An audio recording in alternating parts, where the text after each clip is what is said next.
বিসমিল্লাহির আসসালামু আলাইকুম। আবারও হাজির হয়ে গেলাম নতুন একটা ভিডিও নিয়ে। আজকে আমি আপনাদেরকে খুবই মজার আর সুস্বাদু টক ঝাল মিষ্টি জলপাইয়ের আচার তৈরি করে দেখাবো। এই জলপাইয়ের আচারটা আপনারা তৈরি করে 1 বছরের মতো সংরক্ষণ করতে পারবেন, কোনো প্রকার রোদে দেওয়া ঝামেলা ছাড়াই। তাহলে চলুন দেখা যাক আমি জলপাইয়ের আচারটাকে কিভাবে তৈরি করি।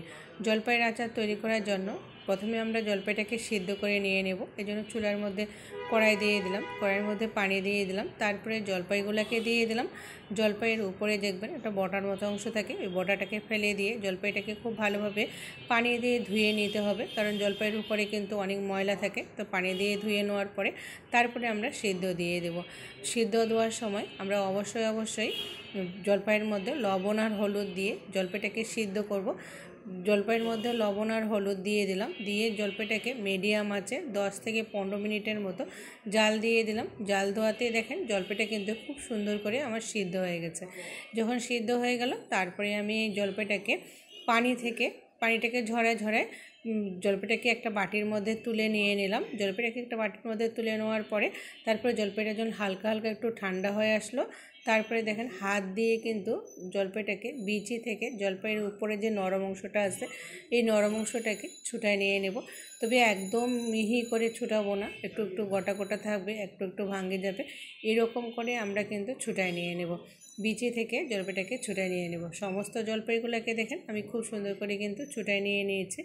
একদম মিহি করে নিয়ে নেই, কিছুটা গোটা আছে কিছুটা মিহি, এরকম অবস্থা করে ছুটায় নিয়ে নিয়েছি।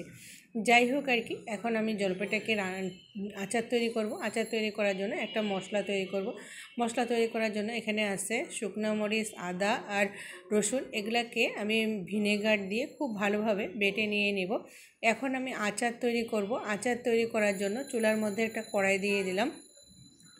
তারপরে এর মধ্যে আমি 1 কাপেরও বেশি সরিষার তেল দিয়ে দিলাম। তারপরে সরিষার তেলটা যখন হালকা একটু গরম হয়ে আসলো, এর মধ্যে আমি সরিষার তেলের মধ্যে আমি গোটা রসুন আর শুকনো মরিচ দিয়ে দিলাম। শুকনো মরিচটাকে ছোটো করে কেটে ওই শুকনো মরিচটাকে দিয়ে দিলাম। তারপরে ওর মধ্যে আমি আদা রসুন আর মরিচটাকে যে বেটে নিয়েছিলাম ওই মশলাটাকে দিয়ে দিলাম। মশলাটাকে দেওয়ার পরে তারপরে জলপাইটাকে দিয়ে দিলাম। জলপাইটাকে দিয়ে কিছুক্ষণ একটু নাড়াচাড়া করার পরে এর মধ্যে আমি অন্যান্য মশলাগুলোকে দিয়ে দেব।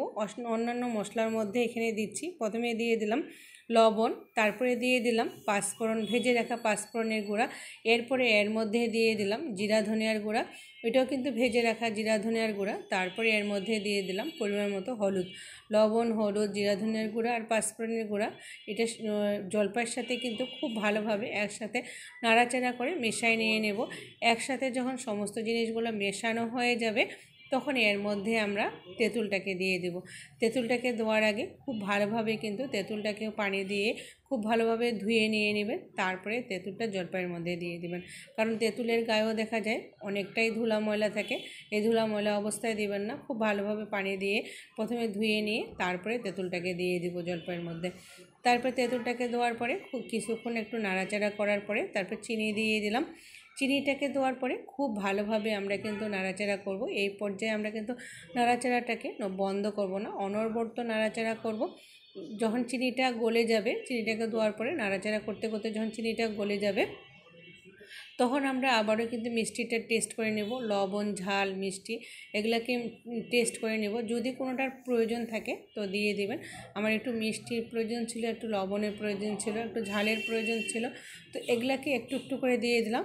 লবণ, ঝাল আর চিনি দিয়ে দিলাম। দেওয়ার পরে আবারও আমি কিন্তু সমস্ত জিনিসগুলোকে একসাথে খুব ভালোভাবে নাড়াচাড়া করব। আচারটাকে নাড়াচাড়া করতে দেখবেন আচারটার কালারটা এরকম চেঞ্জ হয়ে আসবে, আর চিনির যে পানিটা বের হয়ে আসছিলো ওই পানিটাও পুরোপুরি শুকায় যাবে, আর আচারটা একদম একটু আঠালো ভাব হবে। তখন আমরা আচারটাকে চুলা থেকে নামায় নিয়ে নেব। আচারটাকে চুলা থেকে নামায় নিয়ে পরিবেশন করে নিয়ে আসলাম। দেখেন আচারটা দেখতে কতটা ইয়ামি হয়েছে।